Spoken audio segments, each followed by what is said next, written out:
Here, we are narrating a story. You may call it a tale of a private pride. In fact, it's our own story. The story of our native land that we are forgetting to learn. The story of our own Ponnani and the story of the great center of learning that held us close to its heart. The beautiful Nila, with its flirting giggles, gallops and panting in its long-winded journey, hugging the waves of the Arabian Sea. At this Ponnani of ours, Ponnani has a mesmeric history that too is the astounding story of a great culture. There is an oft-quoted proverb about Ponnani that has been flowing along spontaneously to the tip of the tongues of Malabar Moplas. Al-ilmu Ponnani, which in Arabic means Ponnani, the center of learning. A citadel of the world-renowned Makhdoom dynasty, which has been attributed to as the last word of Islamic knowledge and spiritual heritage. Even today, in modern times, the Islamic world approves the Fathul Mu'in as an authentic test of reference for Islamic Karma Shastra, the science of action. Zainuddin Mahdum II is the immortal hero of both the Fathul Mu'in and Tuhfatul Mujahideen, the myth of the warriors, the first historical book about Kerala. It was during the influential tenure of the Makhdums that the famous Big Juma Masjid had been built and Ponnani earned the name of Mini Mecca. The yesterdays of this land of Ponnani had been eventful and exciting. The very beginning of the European occupation, which lasted for 4 centuries and a half, itself was from Malabar, even before the completion of the first decade of their landing in Malabar. In 1507, the Portuguese, under the leadership of the military chief Almeida, attacked Ponnani, and this had been repeated several times. Among the military and naval bases of the Zamorins of Calicut, Ponnani was occupying a unique position at that time. Besides, it was one of the most important centers of seaport trade in Malabar. Because of these reasons, Ponnani earned the position of second capital of the Zamorin. By the Malabar attack of Hyder Ali in 1766, Ponnani also came under the regime of the Sultans of Mysore. And the decline and fall of Tipu brought it under the British Empire. William Logan has recorded that Ponnani maintained its reputation as an important trade and commercial center of Malabar despite the roar of guns and artillery. Later, the Canoli Canal, which became the great artery of Malabar, has always supported the commercial supremacy of Ponnani. The name and prestige which Ponnani earned in the field of knowledge, the geographically favorable factors, and the interfaith brotherhood that survived here attracted the interstate traders. A lot of traders came to Ponnani from Gujarat, Kutch, and Maharashtra. Goods like coconut, copra, spices, and coir were sent abroad from Ponnani, and in return, rice, salt, etc. had been sent to Ponnani side. The sea, the backwaters, and the Kalondi Canal had expedited the growth and development of Ponnani.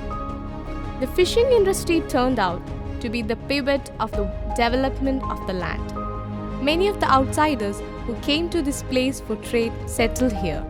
The Trikau Gujarati temple stands as the relic of the golden age. Ponnani has always upheld communal harmony.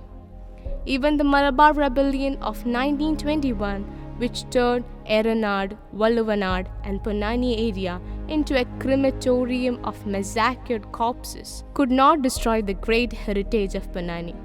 What else could it be? God Almighty had deputed on either side of the banks of Nila 2 guardians to protect the culture. Sri Tunjat Acharyan on the other side and the first Kerala historian Zainuddin Mahdum on this side of Nila. Ponnani is not a mere place name.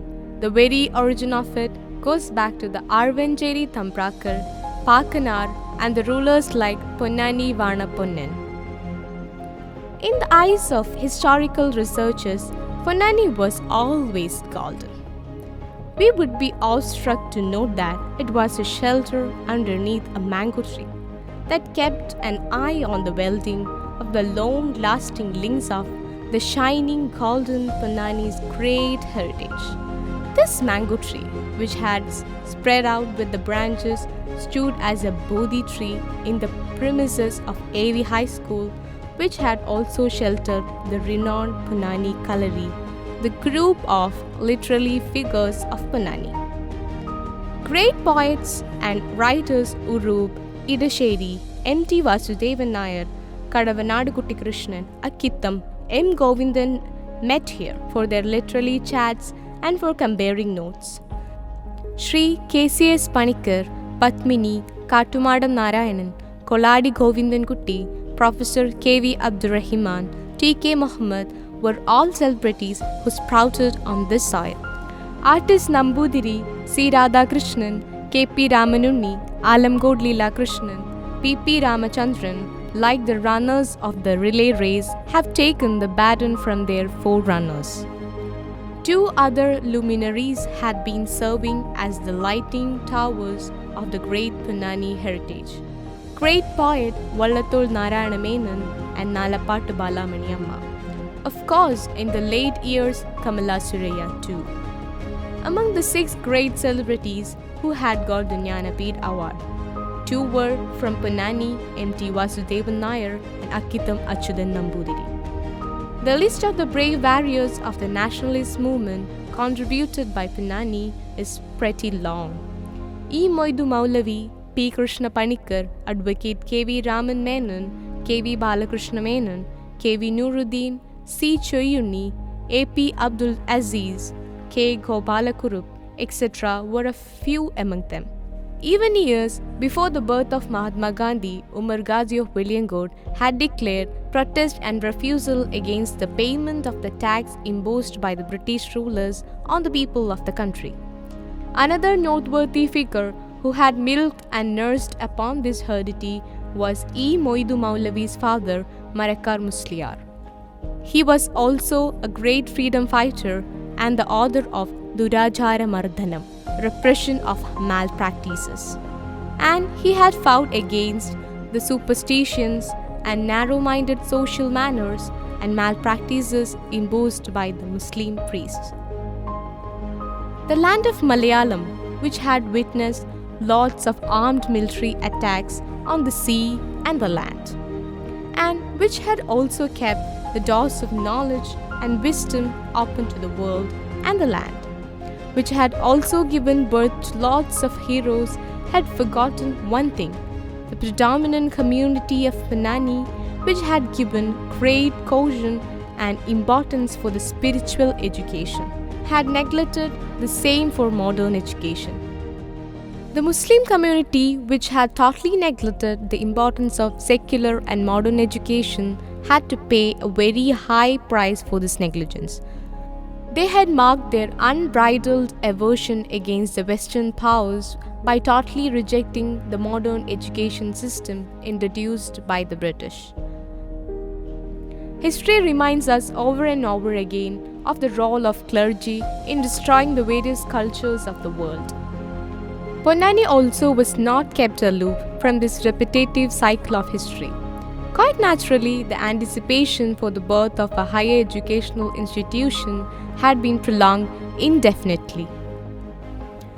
The answer to this long-awaited anticipation had been given by the Muslim Educational Society, founded in 1964 under the initiative of a physician who had sailed from Kodungalur and landed at Calicut in the early 60s. The Black Pearl of Ponnani, Ike Imbichibawa, the then member of the 1967 cabinet, was only glad to be a helping hand by procuring a leased land of 35 acres for MES for starting a junior college in 1968. Thus, the sun rose in the west. In radiating the beams of this rising sun, there had been a galaxy of luminaries in the forefront. Ana Bidi Kunyi Muhammad Haji, C. Hamza Sahib, K. Mammi Haji, K. Ibrahim Kutte Haji, K. Abu Bakr Sahib, K. Asenar Master, P. M. Muhammad, Professor A. V. Moideen Kutti were only a few among the many. In the 7th year since the birth of this college, it was upgraded to a degree college by starting BA BCom courses. Gradually, step by step, different postgraduate courses had also been started. Despite the starting of these courses and the enthusiasm of the youth in the early phase, there had been a lot of shortcomings that were felt to be so chronic for over 3 decades for this abode of Goddess Saraswati. The lack of basic facilities had been a curse to this institution. The leaking classrooms, laboratories with no sufficient equipment, substandard library, lack of seminar hall and auditorium, congested administrative offices, lack of department rooms, even basic facilities of toilets and washrooms remain a distant dreams of us. The wide expanse of the campus, the sea and the beach, without a partition by compound walls, hugged each other. The dawn of the 21st century had bloomed with the ardent hope of sowing seeds for the sprouts of our dreams and targets.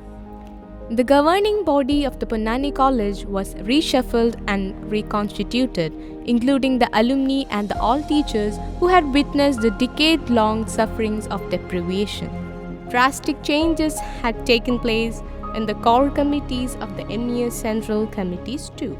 Yet another outstanding doctor to know the pulse and problems of the various sections of the community and those of the destitute came into the loop of the society, Dr. P.A. Fasil Ghafoor, the enduring and illustrious son of the founder of the society, Dr. P.K. Abdul Ghafoor. The days of the gasping and exhaustion have been sunk into oblivion, and for the past 2 decades, we have been running a race to reach the target.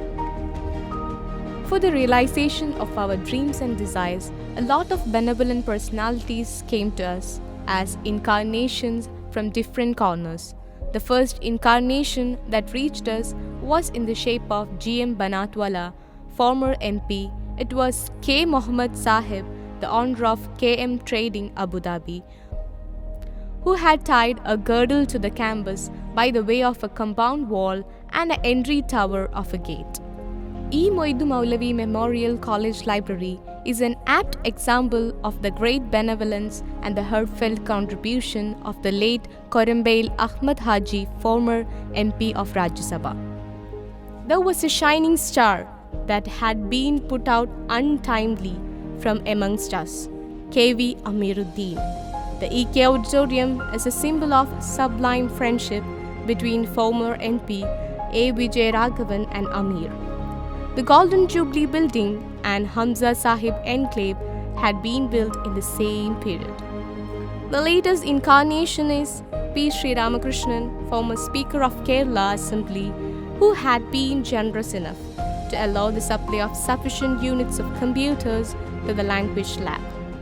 This sun, risen in the west, has reached its peak with 10 UG courses, 5 PG courses, and 3 doctoral programs. We proudly remember that about 41% of our teachers, 26 out of 63, are PhD holders. There are some unforgettable persons who helped MES to procure the ownership of these 27 acres of land, where this college, which imparted the light of the knowledge to thousands of students, is situated. This story would be incomplete if their names were left unmentioned.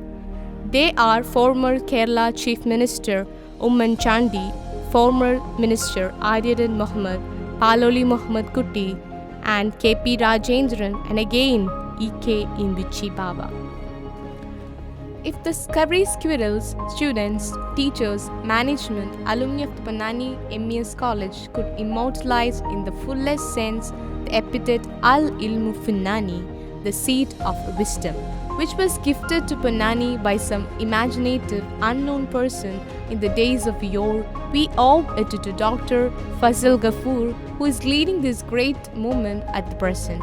We dedicate this to him as a token of our love. Asatoma Sadkamaya, Tamasoma Jyotirgamaya, Mrityoma Amritam Kamaya. Lead us from untruth to truth, from darkness to light, and from death to immortality.